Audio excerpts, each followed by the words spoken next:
All right. Yeah.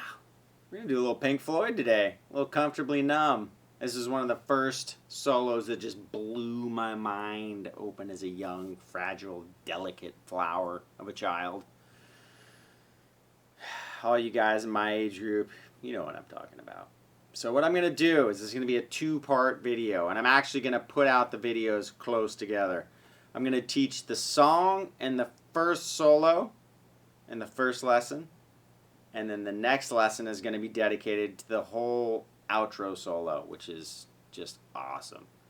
Any of you who don't know who David Gilmour or Pink Floyd is, highly recommended. Slow player, but one of the most tasteful, awesome lead guitar players of all time. So anyways, let's give it a shot. Standard pitch. Let's go for it. Alright, so we're going to do a little Comfortably Numb. Let's start off with the chords. We're going to start off with the B chord. Now you don't necessarily have to make this a minor chord. In the beginning, he has a slide on this finger and he just slides on up. So we got... Right, he slides up. Now I don't have a slide so it doesn't have the same effect. But anyways, the chord that's played with the keyboards kind of implies that it's a minor chord, but the guitar does not have to be major or minor. So in this case, we're going to do 2, 4, and 4. A string, D string, G string. To an A. Then we're going to go to G. And then hit the second fret of the low E. And then to an E chord. Back to that B. Alright, so we got...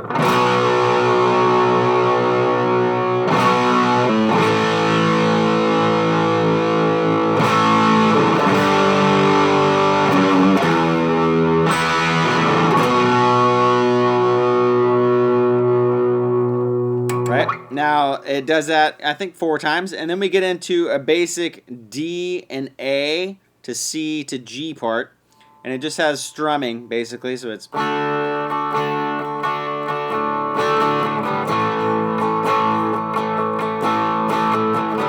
Right, back and forth like that. But it also has a string section, and the string section is what I'm going to teach you. So we're going to start on the high E, 5th fret. We're going to do 7 and 5 on the B string, and we're going to do 7 and 6 on the G, depending on what chord we're playing over. Now what he's doing, or what the strings are doing, is they're outlining the chords being strummed in the background. So this is the D chord. We got...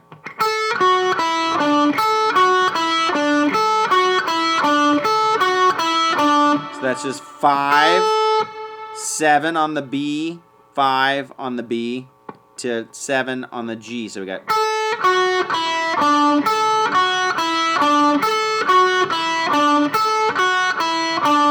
Now we're going to outline the A chord, which is going to be 5 and 5 on the E and B, and then we're going to do 7 and 6 on the G. So we got...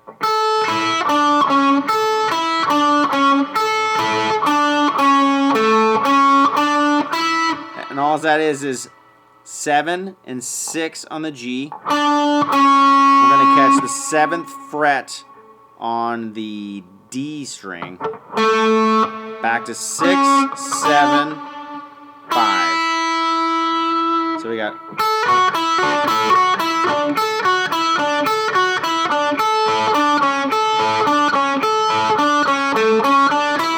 Right, and it just does that over and over again. Now the C and the G chord is the exact same sequence.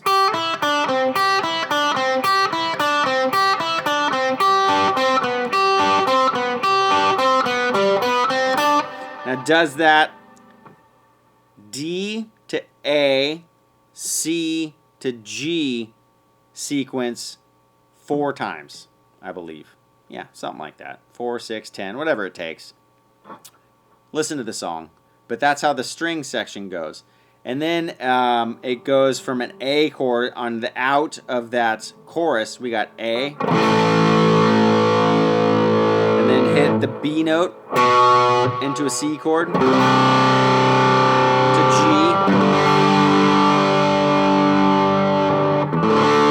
Back to D. And that's where that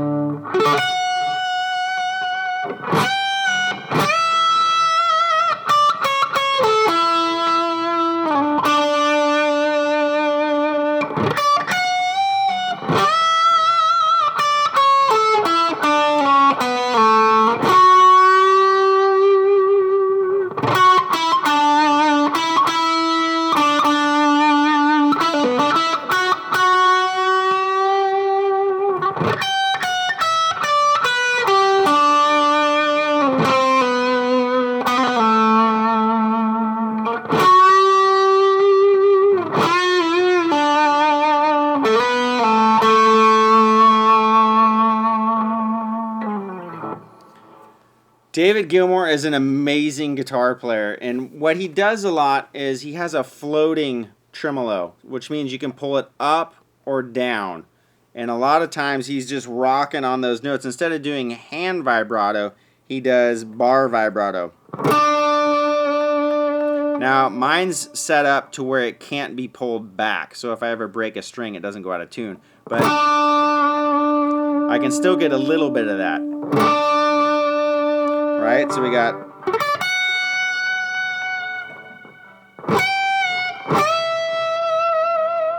and he has a very good hand vibrato as well. So when you're doing this solo, really pay attention to the vibrato that he uses. It's amazing. Really good note choice. Not a fast guitar player, but just really tasteful. So anyways, we're going to start off basically playing out of this D chord, and it's going to be what's a rake. So you're just going to brush across the strings, but we're actually going to hit some notes. So we're going to have the 11th fret G, 10, and 10 on the B and E. So we got, and then we're going to go straight to that 14 of the high E. So we got, and then we're going to bend it up a half step, and then back down to pitch. And then we're going to bend the B 15th fret up a whole step. And then we're going to outline this A chord. So that's just 15, 14 twice, 14 G, 14 D, and then we're going to go to the D note that gets us back into the D chord.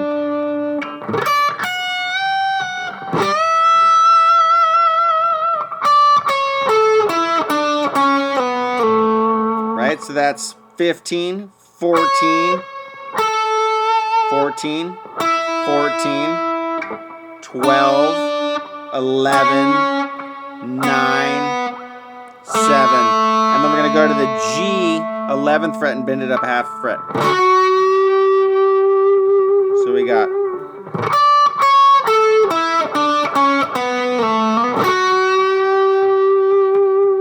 now we're going to go. So that's just G string 11, 9, 7.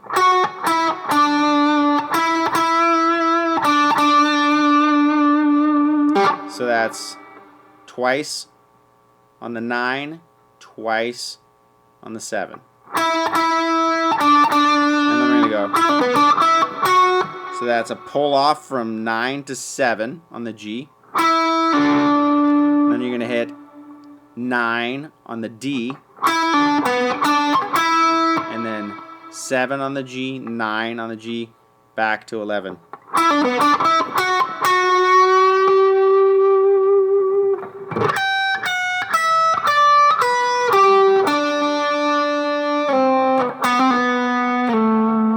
So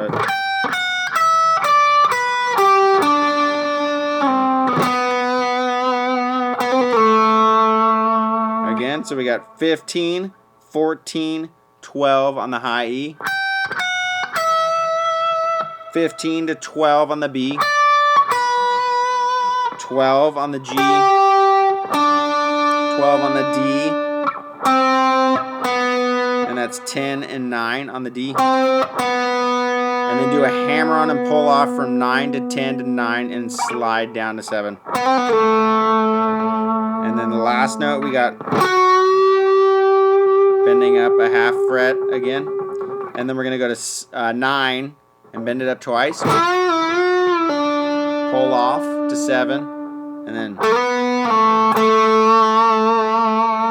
that's that's just sliding from 7 to 9 back to 7. So we got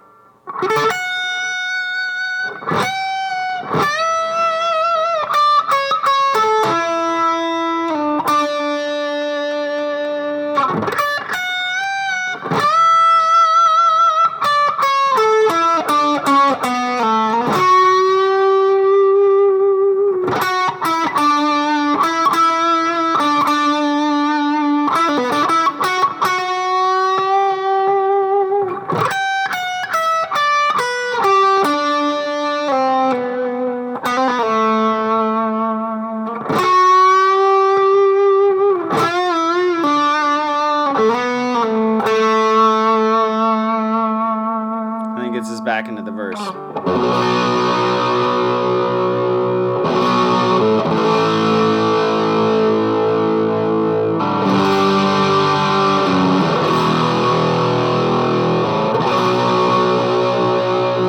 then it goes to that whole sequence again, and then